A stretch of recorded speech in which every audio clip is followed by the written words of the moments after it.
Ultraman Ginga.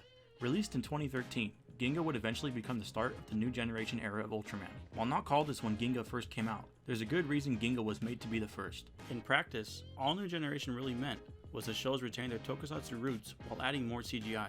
These heroes would also often make use of handheld weapons such as blades. As the start of the third era of Ultraman, Ginga holds a unique position alongside Ultraman 1966 for Generation 1 and Ultraman Tiga for Generation 2.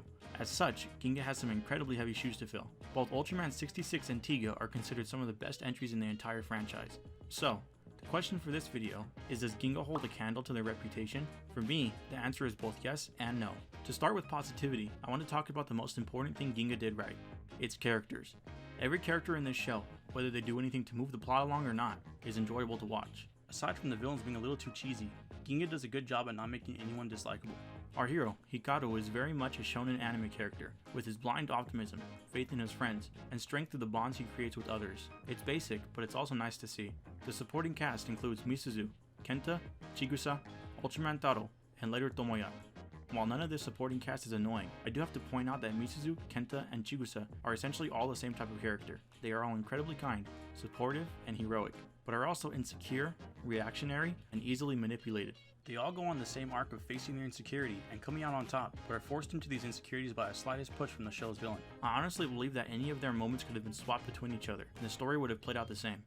There's really only one exception with Misuzu. Misuzu hovers along the lines of friend and love interest for Hikaru, but it never goes anywhere, which is partly why I enjoyed her arc a little more.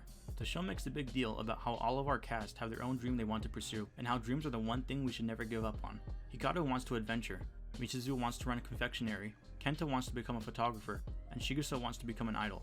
The reality is that if they ended up together, one of them would have to give up on their dream. You can't have Misuzu constantly tagging along in Hikaru's adventures, because she wouldn't be able to open her own shop. And vice versa, Hikaru can't be held to a shop, because he wouldn't be able to adventure.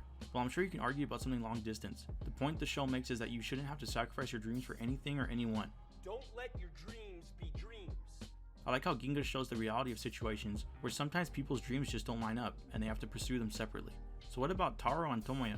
Well, Taro might be one of the best parts of the show in general. Stuck as a doll because of the villain, Taro investigates the world very different than we've normally seen. He has a lot of subtle jokes, like when he gets thrown around as a toy, and some not so subtle ones where it's confirmed that Ultraman can have the hots for humans.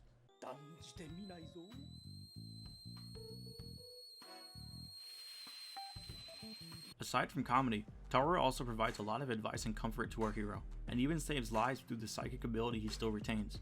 Tomoya, on the other hand, is our typical shonen villain turned friend. He starts to show very distant, later revealed to be because he has no dreams, and so uses the angst and misunderstanding of that to cause problems. Tomoya believes that because nothing in his life was hard for him to achieve, that dreams are illogical things. In reality, he's just upset that he can't figure out why dreams do so much for others, and nothing for himself. Hikaru decides to film him the idea that his goal should be to defeat Ginga, and when he can't easily do it, Tomoya starts to see life in a new way. This way leads him towards the path of ally and friend. There are a few other supporting characters, like a police officer who's easily scared, but they don't really make or break the show. The remaining characters in the show are the villains. Unfortunately, the villains are where the quality will drop for some people. The reason you'll either like or dislike the villains is because they are so insanely cheesy. Valky often enters a scene in a very dramatic way, or gets blasted before he does anything. He clearly has the opportunity to cause more damage, but his dramatic tendencies get in the way. Hikaru can mentally mess with people and take on disguises, but gets tripped by accident and loses the disguise right away. Gray likes to posture and play around rather than attend to the mission, and gets dropped by a regular human. As villains, they're all cheesy, but I think the worst part is the main villain, Dark Luyo, is not cheesy at all. He remains ominous throughout the series, and when he's finally revealed, he gets straight to work on trying to turn every human into a doll. I know we've seen this trope with characters like Shredder and his minions, but with only 12 episodes of Ginga, it feels like we barreled through cheesy villains to arrive at Satan's doorstep. Personally, I found the villains to be tolerable even with all their cheesiness, but I know that I would have preferred them to be a little more consistent with Dark Luyo.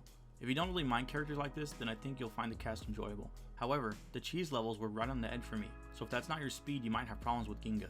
The other point I want to make about Ginga is how fun its fights are. Most of that is because Ginga is such a cool Ultraman.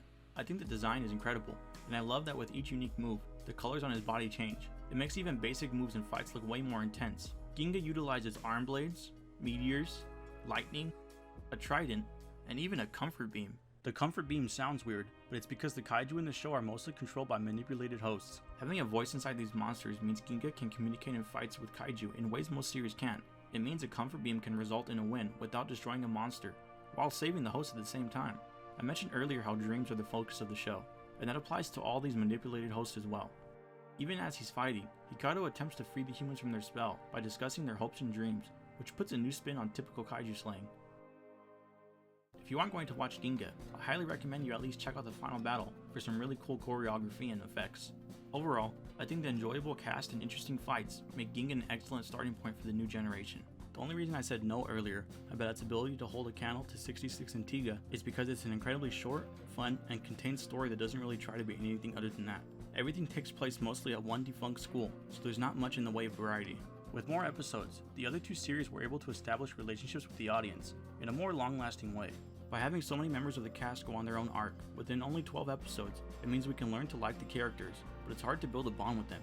I left Ginga only really caring about Hikaru, and I think it's because of the short amount of meaningful time we had with other characters. While there are plenty of short shows that create deep and nuanced characters by taking more of a character study approach, Ginga doesn't really try to do that. It's a story that wants to highlight optimism and hope for our dreams, even if it means some characters receive less development. Ginga feels like it wants you to have fun and experience joy, and it succeeds at doing those things.